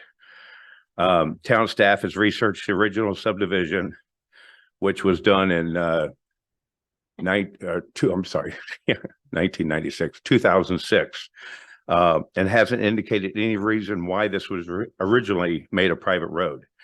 Engineers have redesigned the portion of the development with a 50-foot right-of-way and a 22-foot street width. To achieve the widening of the right-of-way and the street, the original curb line of the homeowner property on Bainbury will not be disturbed. We'll take the additional 2 foot of street width into the island and the additional 10 feet of right-of-way into the island, which is owned by the homeowner association. According to engineers and town staff, no utilities will need to be moved or altered. Staff recommended that we ask the Bainbury property owners to waive the requirement of a sidewalk in order to eliminate any change in their property. A sidewalk does exist on the other side of the island on Bridgehampton Crossing. All property owners on Bainbury Crescent have agreed to this and signed a letter that we provided to town staff, waiving the sidewalk and approving the widening of the roadway. All changes in costs are incurred for the widening of the right of way, and the roadway will be borne by our company. So nothing will be incurred by the property owners. And basically, that's the presentation. We do have, a couple of engineer drawings. The original roadway was within the 50-foot right of way and 22-foot wide, partially into Bainbury Crescent and partially out of Bainbury Crescent where all the utilities were. So that was already within the required width for the roadway. There's no alterations to the property. No trees need to be removed. No vegetation except for 2 feet of grass will need to be moved. There are some dead trees in the island that are being cut down just by the homeowner association. But there's no really major alterations except for just widening the roadway, which we hope to occur probably within the next 3 weeks, and the final pavement by the end of the season for all of Bridgehampton Crossing. Very exciting. Yeah, finally. Right, I know. Yeah. That, good for you, and it's very nice to meet you. I'm sorry. It's very nice to meet you after all these Yeah. years. Yeah, we don't have to cut any trees on the ridge line or. See, that's why the name was so familiar. Aha, face name. Got it. Uh-oh. And a great sense of humor. Yeah. Yeah. So, I mean, it's pretty simple. So very brief presentation, very brief discussion on my part. Any questions you have, obviously I'm willing to answer. All the homeowners are excited. Right now, with it being a private road, those residents are responsible for plowing the road and maintaining the road. So if it ever needs to be repaved or anything, it's their cost. This takes the burden off of them and unfortunately puts it on the town, but they are paying full taxes like any other homeowner within Bridgehampton. And it seems unfair on my part. And so we were willing to pay the price to correct that for them since they've been waiting so long for the road to be paved. Okay. Thank you. And I'll turn it over to commissioners for questions. Mike? So doing this with Banbury Crescent, is this to get the Bridgehampton Road done? Like, would you still do the Bridgehampton? This has nothing to do with getting the roads paved. We still have to repave. We'll still mill up Banbury Crescent, whether we get this approved or not. It's just 2 more feet of final pavement we'll have to do. It doesn't alter anything that we have to do. Yeah. Okay. Except increasing the amount of asphalt that we have to put down. So obviously it'd be helpful. Obviously they support it, Banbury Crescent, but we've heard from neighbors from Bridgehampton for the past 6 years I've been on the board. Yeah, I'm sorry. I'm losing my hearing and I have tinnitus really bad, so I couldn't hear what you No, were saying. it just said we've heard from neighbors on Bridgehampton Crossing for the past 6 years. Right, right. Road. So it'll be good if it gets done. We were prepared to pave the entire road this fall or this spring, and town staff asked us not to do it because of the amount of construction going on the end of Bridgehampton. They didn't want us to put in a new road and then have construction vehicles drive down it and ruin the new road. So we've waited. And of course, all of a sudden now we're starting to push up against the end of the season, but we are going to be milling the 2 bridges and the River Road intersection probably in the next week and a half, paving those, and then start the milling and repaving of the balance of Bridgehampton, and final paving of Bridgehampton and Dunstable by the end of the season. Okay, thank you. You're good? Yeah. Yep, okay, Liz? No, just makes a lot of sense. All right, Matt? No questions. Matthew? On Bridgehampton, you do have a sidewalk. Yes. After this is done, is that sidewalk still gonna be there? Yes, the sidewalk goes from River Road all the way to the very end of Bridgehampton, to the far north end. But it will still be on that island? on the Yes, southern side? yes. Okay, I'm good. And handicap ramps are going in, ADA ramps are going in this fall as well, so. James? No questions.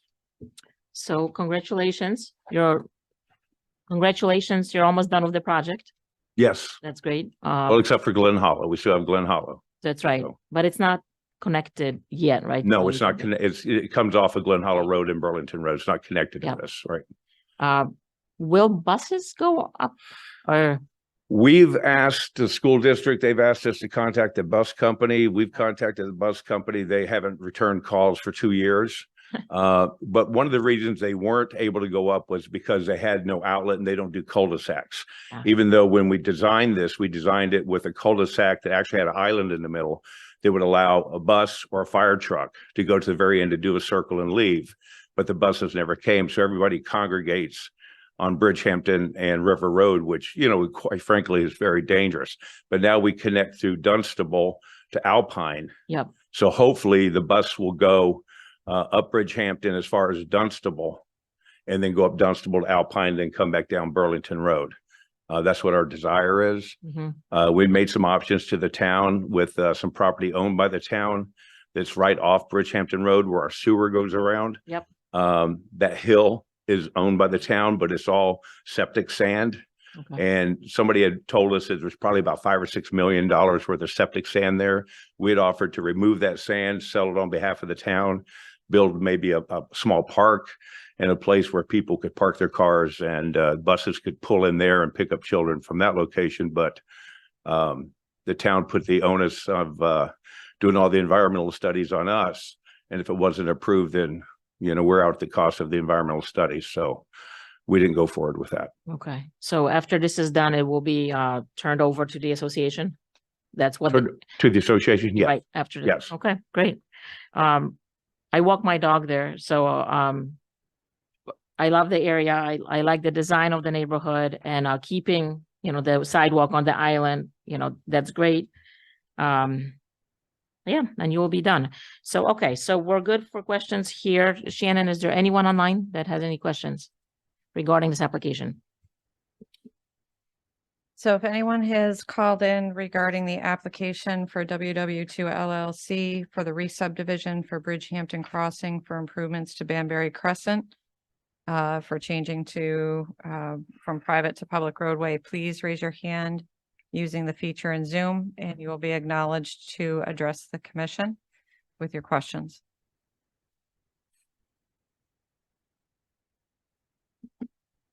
Okay, again, one more time, if anyone has called in regarding the application for WW2 LLC for the re-subdivision of Bridgehampton Crossing for the improvements to Banbury Crescent for the purpose of changing it from a private roadway to a public roadway, please raise your hand using the feature in Zoom, and you'll be acknowledged to address the commission.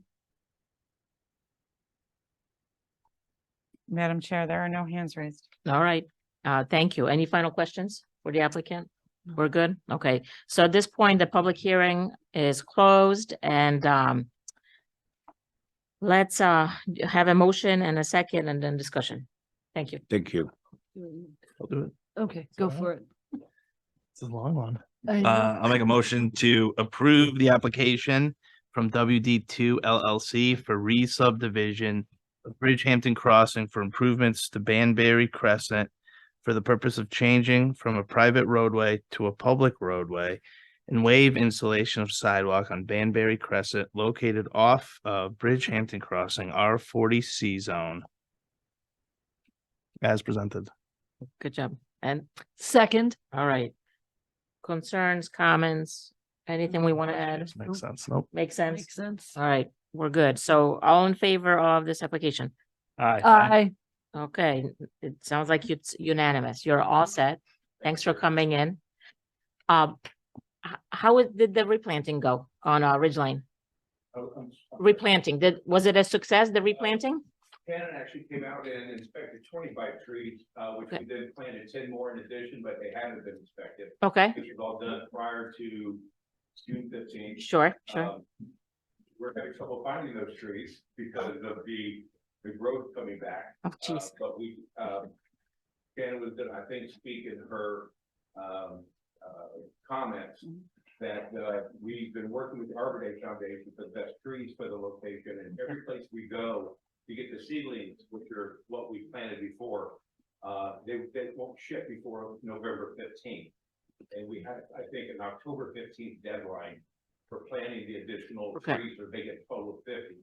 But I am ordering 50 more trees, but they ship between November 15th and December 1st for planting. So as soon as we receive them, they will be planted. Can you even plant then? Excuse me? Can you plant anything? At the seedling, so again, it's because they're trying to get it at the dormancy before the ground freezes, Okay. right? It's a fine line. We're in zone 6, and for zone 6, according to the Arbor Day Foundation, which, we're taking that, and the arborists that we worked with, they said late fall, early winter is the best time to plant in trees, especially on the location that we're on. Okay, So, thank you for the update. Mhm. All right, it's nice to meet you again. All right, so we're done with new business, public hearing. Shannon, you're next. I have two. Well, I don't have to do, well, there were three. Mr. Wilson took care of one for you. The right attachments here. All right, so there are two planners report items. Northeast Road, which is up in the far northeast corner of the town. Northeast Road Northeast in Road. town, if I'm. Northeast Road, Never Yep. heard of it. I can prove it. Yeah. It exists. Second that, it's there. Okay, where, yeah, tell us off of Where where? this, yeah. I've got one verification. Nice. Thankfully, our first responder knows. Okay, Um, that is good. Yeah. So Northeast Road, it's off of Old Mountain. And the property at 1 Northeast Road has requested to put a fence in the front yard. So our requirement, the regulation is fences in the front yard have to be 4 feet. Anything taller than 4 feet requires review with TPZ. This just came into us today, so my request to you is the fence itself is 4 feet. So this is the north arrow here is pointing page left. Northeast Road is running along the top of the page. The home is here at the south. So it's rotated 90 degrees from what we were looking at the aerial. The homeowner would like to put a fence with gate across their driveway. It's a circular driveway, so they're getting people coming in, turning around, all that similar things that we've heard at other locations. Yep. What number is this again, Shannon? Excuse me? What number is this? 1, No, number 1. Okay, thanks. yeah. So it's one here. Thank you. Absolutely. So from a fence, so orientation, what they're looking to do is put up a fence with gate here, with columns. So if I come back to the plan sheet, columns to either side of the driveway, the columns will be 6 foot at this location. And then the columns along the frontage, there'll be 2 columns along the frontage.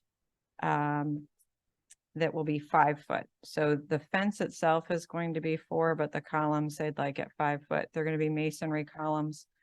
On the south end, it will tie into an existing fence that the homeowners already put in on the south side, which is the wooded side. And then on the north side, they'll continue the fence. It's going to be the ornamental fence, the aluminum powder coated fence. At least for the frontage and the front yard. As they get back, they might shift to some chain link for a portion of it, but it would still be the black vinyl coated. Again, from a purview standpoint, it's really TPZ and whether or not you want a full application for the columns that are there'll be masonry block columns that are coming in for the gate. So That's, And if no- if you're okay, no, if you're I- okay with staff review, and approval, then we'll handle it at the staff level and not have a full application come in. No, maybe I missed it. How big are the how do I think about the size of the Well, no, column? the size of the column is, I don't know, if they're perhaps 3x3, 4x4 and 6 foot, you know, your typical, It's it's nothing a standard Like a masonry big block, column. okay. Oh, not- okay. It's a standard, so it's not like, it's not an ornamental column like you would at your front porch. It's the masonry columns that you're seeing for the fences along the frontage. So it's probably closer to a 4x4 Oh, okay. column. Yep. And it's gonna be, they're 6 foot tall. They'll probably have some type of little ornamental cap on them. Stone cap. Right. Right. And because it's 6 feet and not 4 is the question. Yep. Right, Yep. right. okay. And then at the front, right up at the frontage, it'll be on his property, not out in the right of way, but Right. just at the front edge of the property, 5 foot. Mhm. So it's the two back at the driveway. So there'll be about 20 to 25 feet in, so that if somebody like a FedEx truck or a UPS truck comes in, they can actually turn into the driveway, and there'll be like an intercom or Mhm. whatever to the house, so that they could buzz in a driver if needed, for if Right. there's a delivery or a guest or a whatever. Right. Or it may just, makes sense. a lot of them just opt to leave it open during the day and then shut it at night, and Ah. then Mhm. it just, they figure it out when it's an emergency situation. That was the only thing, like, what happens there? Mike, any concerns with? No, we've Okay. got them at a couple of Okay. locations, so they either make the appropriate arrangements with, Trucks drive fast. Or they get ready when they know there's, emergency vehicle is coming? Yeah, Any it's not- concerns with town handling this, or we need a full blown? No, I No, think I- the neighbor has a very similar fence too, Oh, really? so. Okay. there's a few of them up in this neighborhood. Makes sense. uh, Makes sense. It And I is. believe I've never been on the street. Oh, I'm gonna have to go after the meeting. Yeah, time you to can drive. see, Hey, there's a driveway. you can Matt's, turn around Matt's on. correct. So the neighbor to the north at 7, looks like it's got a similar Mhm. type. This. Do you live there? No? What's No, I that? can just, I don't know. Like that's my district. no, Seems- go ahead. No question. You can work with the, yeah, Seems homeowner. Yeah, appropriate. I'm okay. Seems Yeah, thank you. appropriate. Have at it, Shannon. Perfect. Okay, second one is hopefully equally as simplistic.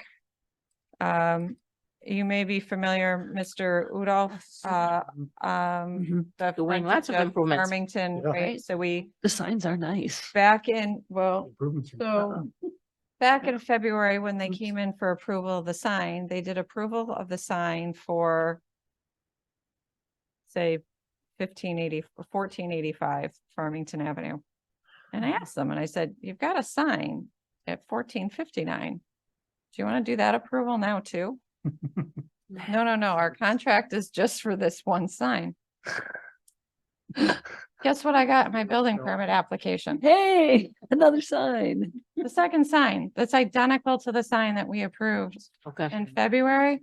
Take the So permit unless fees. there's some overarching need for you all to have this come before you Make him come back and formally, present it. make them come back and represent. There's think part of we me need that's stamp like, just out of principle, right? Just out of, just out of I principle. think we should also have them bring But, sample um, materials. Told you so. Again. There's, I'm just gonna take my satisfaction with having to do this and All right, I'm hitting my gavel. You might Yeah, use it I'm that way. kidding. Please. so, so I'm just gonna go ahead. It's the same Thank you. size, everything's the makes sense. same, and I'll confirm it's the exterior ground mounted lighting, but he's done a fantastic job with the properties. Oh, yeah. Place looks great. I kind of figured that was gonna be the case. And it's pronounced All Udolph, right. not Udolph. Any other updates? So the only other thing for you is to touch base a little bit for our affordable housing. Hmm. The Garrett has drafted a couple of items for me to review. They hit my inbox yesterday. Right before we left, for the two of us went to a discussion. CROG held a housing forum in Hartford yesterday. And it was a 2-part, 3 hours from 1 to 4 in the afternoon. And there was a public sector and then a private sector panel. On the public side, there is someone from OPM, the new mayor, the gentleman running for mayor for Hartford that we've seen on the television commercials, who's part of a neighborhood housing district for Hartford. We're on the public sector and two others, and then on the private sector. Interestingly, Mayor Bronin moderated the private sector, but there was Mike Goman, who's part of Goman York, and a renowned developer and economist and market research in Connecticut, and he has a robust planning staff that supports him. The head of CHFA was there, and I got to meet her, which was pleasant. And a number of developers with different finance arms. And it was interesting. There were 3 CHFA and then 2 private, somewhat finance mechanisms to this. And I'll say similar to our panel discussion on September 11th, it reinforced the complexity of the situation, and that while zoning has certainly a mechanism within this conversation from an affordable housing standpoint, and it's not the sole mechanism. That this is very complex, which is we've known that. There was some discussion on inclusionary zone. There are some municipalities have done it, some haven't. Overall, wasn't an overly favorable tone. It was a cautionary tone. It wasn't just negative, but it was a cautionary tone. There was a large discussion on light touch development, ADUs, accessory apartments. And interestingly, the conversation with respect to light touch development and triplexes and quadruplex, anything above a duplex, it was interesting. And I did not know this because it's not what I deal with daily. The building standards for anything larger than a duplex must meet the commercial building standards, not just the standard residence. So a single family and a 2-family are standard residential criteria. And once you go above a 2-family, then it is it's a commercial criteria from a building. That is a Connecticut requirement. That's not a nationwide requirement. That's a Connecticut standard. It's not that Connecticut's the only one, but when you compare it to some of their comparable areas like the Carolinas or other areas in the South, and there could be other reasons, that was just the statement made, and the cost associated with it then starts to be prohibitive because that the requirement is enough of an escalated scale and jump that it makes the cost burden prohibitive to really effectively do a triplex or quadplex. So again, interesting. So that's right. So even if we changed our zoning to allow 3 and 4 family homes on a lot until there's a building code change, the conversation lended itself to an understanding that they likely would not get built unless there was a building code change that went with that. Based on the conversation, again, I'm sure it perhaps is more complex than that. This was one portion of an hour-and-a-half conversation that took place on the private sector portion of the conversation. So, with that, I know when we left with on September 11th, the thought was to kick around an inclusionary zone, which Garrett has done at my request. I haven't seen it because he pretty much hit send and we walked out the door. So I will be looking at it. I will get it to you. I also have let the words of Greg Ugalde and Jeff Sager kick around in my head with respect to focus on what we want, right? so and interestingly, that can mean different things. Like our end goal is to try to get the housing and promote the housing. And so I think we've got to perhaps look at a regulation that is a little more open-ended, that is a focus on what we want and leaves open the how you get there. And let it be site specific to a certain extent.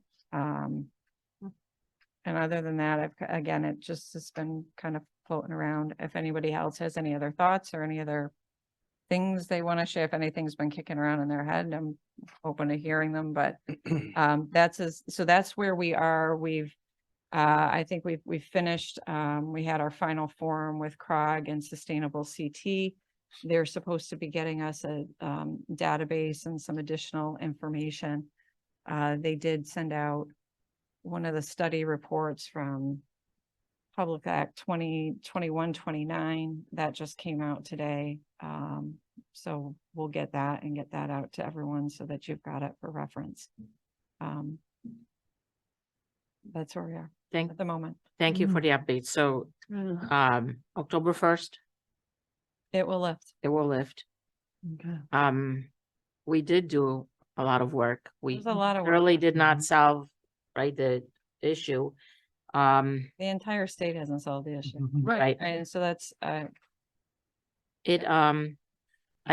like what you said though, like what's Farmington? What are we? A small town? Are we bike friendly? Like what is Farmington about, right? Why do we commissioners enjoy living here, and how can we make it better?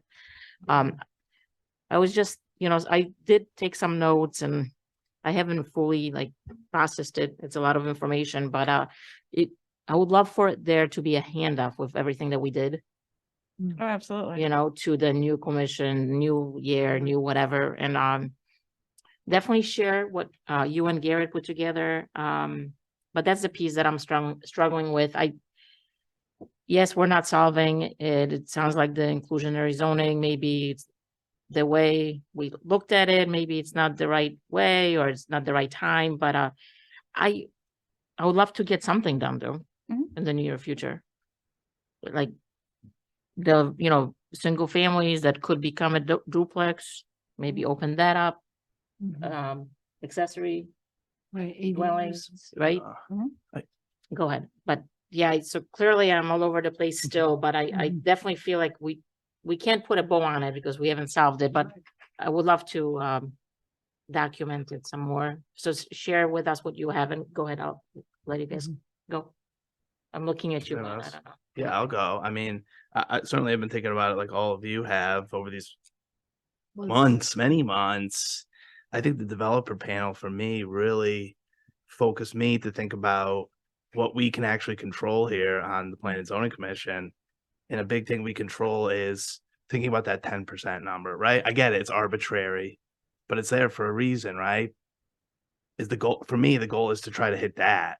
Because if not, then for lack of a better way to phrase it, sort of rogue plans can come in that this commission can't review. And I think this commission prides itself on reviewing these plans over and over to make sure they're right for our town, right? So I think, how can this commission help get to that number, right? And help to get chip away at whatever the 250 more units or whatever we need, right? Clearly there's value in these multifamily apartments, right? As we saw, as Mr. Sager said, a developer in town actually was promoting inclusionary zoning, right? So to think about the units, I mean, I think those properties would have been, those 1,000 units were, my sense was going to happen no matter what. Could we have gotten 100 of them to be affordable? I think so. I think if you look at the right, Batterson Park came up last week in the value of that, how much that flipped after we approved it. Like, yeah, 100, 10 or 20 units or 30 units in that property, I think, again, would be sort of incremental, right? And as we see here with office space and the value of those, and some of those again flipping to potentially residential here. For us to say, like, listen, Farmington is a valuable place, as we see here, and we see tonight, we're putting in even more medical office space, and there's gonna need to be workers for those, sort of workforce housing is gonna continue to be a need here in town. Again, how do we continue to start chipping away to get to that sort of 10%? For the commission to think about the little a affordable and supply and demand of housing and the economy, and again, it's tough. I think it's something to leave open, but I think for me, I'm thinking about that in the sort of 10%, the number of units again. So we here in Farmington, if plans come in versus Simsbury, I think of these other towns that are struggling with their plans, at least we don't have to necessarily deal with that, because again, this commission likes to review the plans and make sure they fit, right? So that's it for inclusionary for me, I think. And then ADUs, can we at least something that, right, like maybe make the existing structure, it doesn't have to be a relative, right? Like that seems, right, really restrictive. And then, if there's an existing structure that they want to flip into like a 1-bedroom, that the structure's already there. Why not? I get the new building, I would certainly set that aside, because that's a whole other conversation about a new structure on a new property and how you figure that out with parking, et cetera, right? But that's the two takeaways I had from after last week or last developer panel. Do you think we have 4 meetings left? You think this is something I don't even know if we have even time. October looks like it's a bust, right? Like then we have 1 November, 1 December. Is there something we look at before the end of the year? I don't know if it's possible. I'm just sharing my thoughts on where my sort of thinking this commission could go. Again, the inclusionary zoning is broader, and then again, the ADUs, we heard the stats. Like, I don't think there's going to be, especially if you think about the non-relative or like an existing structure that's already on the property. Like, I don't think that's going to like move the needle a lot in this town, right? But at least it's showing we're kind of thinking about our affordable housing plan, and we're doing something about it. We did the developer panel was one of the ones, so we checked that off, which was nice. So again, that's my thoughts. Mike. I know. I wasn't almost done. I wasn't too involved in all the meetings, but I certainly think it's important. I don't know if it would be possible with town staff to get something done before November or December.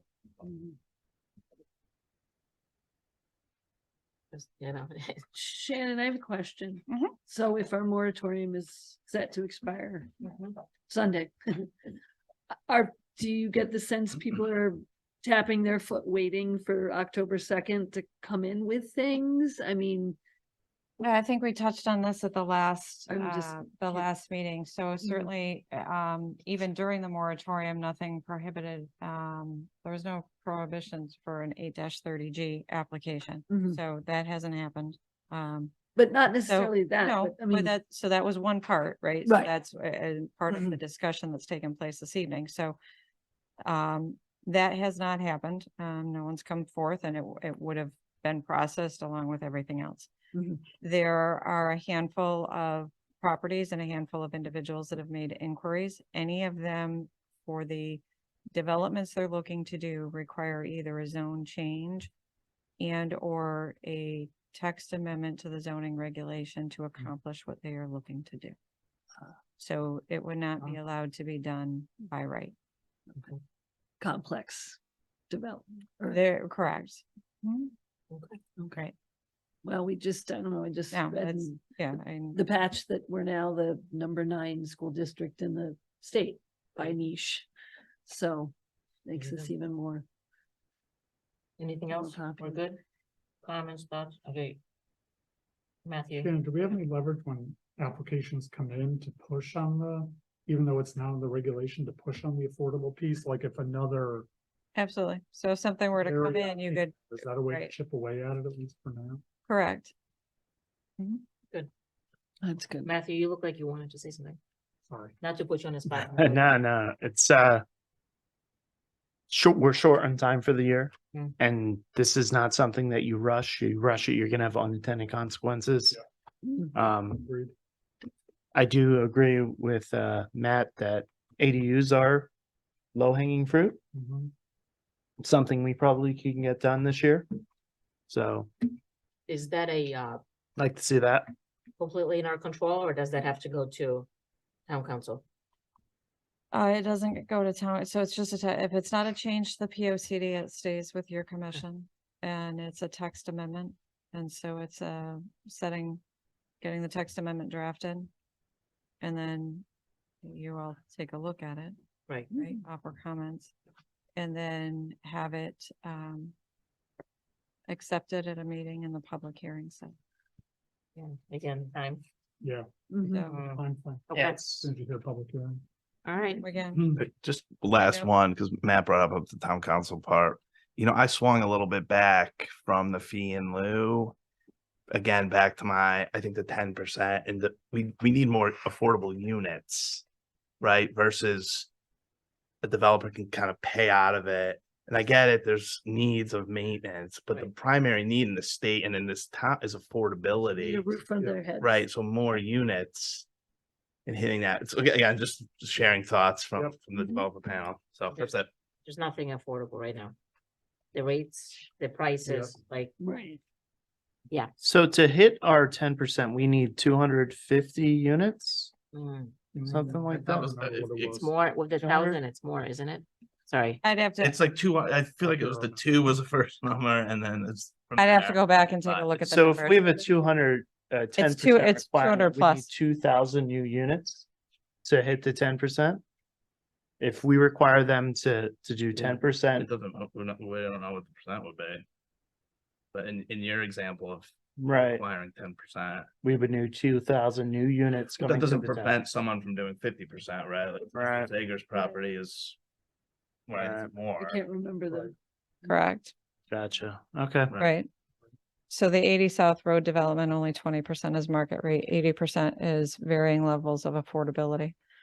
Yep. There's also a new program that the head of CHFA made reference to yesterday, and she announced it's called Build for CT. And this is useful for already approved projects. And it would allow for what they're referring to is the middle affordability. So from 60% AMI to 120% AMI. And it's another funding mechanism to bridge that gap that was discussed and was discussed at the panel that Mr. Ugaldi and Mr. Sager referenced during the conversations. So it's another mechanism. So there is one of the developers that I got the info, I've exchanged information. I got the information on the program. There's a fact sheet. And so one of the complexes, I'm going to share it with the developers to see if there's any interest in taking advantage of this program. It changes obviously a little bit, so it wouldn't be all market rate. It would be, ideally at least 80% AMI. But that's another avenue for us with respect to that. So, That's awesome. yes. Oh, that's good. Good. Okay. Okay. So thank you for the updates. Any other questions for Shannon, like town, anything? Someone asked me about the mill Carol's Lunchbox and that still is winding Midpoint. its Oh, way, sure. Midpoint. I Yeah. couldn't remember the name. So we've, all the easement maps and easement documents have been processed. So that was actually fairly significant because that also required the court and it required extensive review and discussion on a staff and developer and attorney standpoint. So those were finally resolved. So the easements needed for sidewalk, trails, et cetera, everything, because it's crossing multiple properties. So that was finished, and I believe Mr. Code closed on the portion of the property that he already had an agreement with Mr. Scott. The balance of it that had not been part of the agreement that Jeff Scott was supposed to retain and develop, I believe that has to take a different course through the courts in order to then resolve how that would proceed. Okay. So progress, not 100% at this point, but positive progress. And Union School or Charles House, is that? That's just Uh, the same question. We had a meeting with them last week. And there were some engineering things that needed to be addressed. The building plans are in for review. So we've got those. They're doing a different type of structural build. It's like a concrete tilt-up concrete panel type build for the building. There's an acronym for it. I can't remember off the top of my head. So those are, there's a special structural review that has to be done for those. So we're working on that. So there is some progress with that, and we still need to have an updated schedule for us as part of, we had to get to a point where we chunked out the items that are left open. So there's a certain chunk that has to be done for building permit, and then some for at the time of CO for they're still looking at the first two buildings. So progress. I have to go there. The Rotary. Is it wide enough for trucks? Like, I don't even, There's been a we number of panic? I don't- questions, so you could miss. What, the new one? Russ Arnold addressed that at the town council meeting on September 12th. You could listen to the audio and but yes, it is. And for tractor trailers, so there's a center garden area when you look at it from a bird's eye view. There is some landscaping in the center, and then there's a sloped cobble area and then sloped granite edging. So a tractor trailer, the trailer will probably ride up on that edging. Similar to if you've been, anyone that's been down Judson Lane and there's the chicane, but there's there's a rotary there. You don't need it to go through an intersection, but it is sloped. It's that same similar idea. So the tractor trailer, the trailer will probably ride up on that sloped edging. But yes, it will. You're not going to go through it 40 or 50 miles an hour, and that's But by yeah, that's the design. point. I'm in a hurry. I got. I know, but you're not supposed to be going through it 40, 50 miles an hour. All right. Quick, Next just up. quick, and then off that, Yeah. who manages the sign, the traffic signs? Is that the state or is that us? At the Rotary or in? You have to At be the more Rotary, specific where, At the Rotary. well, it's not finished. Okay, so that's the state decides what signs go, is that as the town of Farm? Well, they're standard, I'm not sure. So they're standard MUTCD signage. Okay, So as you're approaching, there's gonna be the circular sign, so Yeah. you know if you're from like out of town, right? And you know you're coming to a roundabout or a rotary, whatever. okay, And then the lane marking signs so those are all standard MUTCD signs, Okay. and there's standard distances as you approach the exit or as you approach the rotary, excuse me.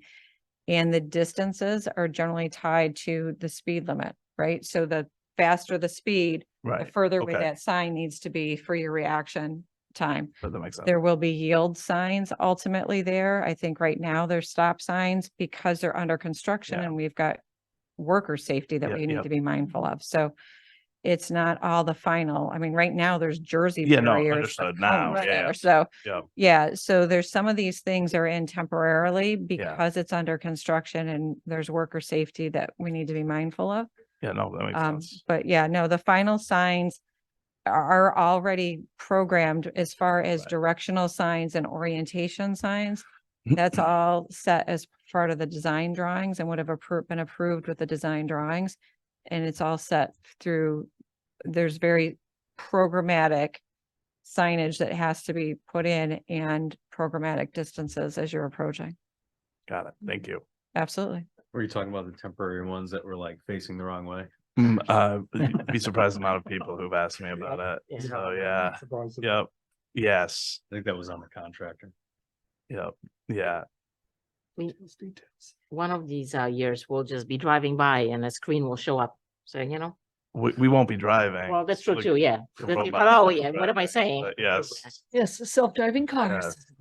Oh, geez, okay. Last Go question. ahead, yes. Is there a new coffee shop in Unionville, Oh my 55 Mill Street? It's working, it's trying.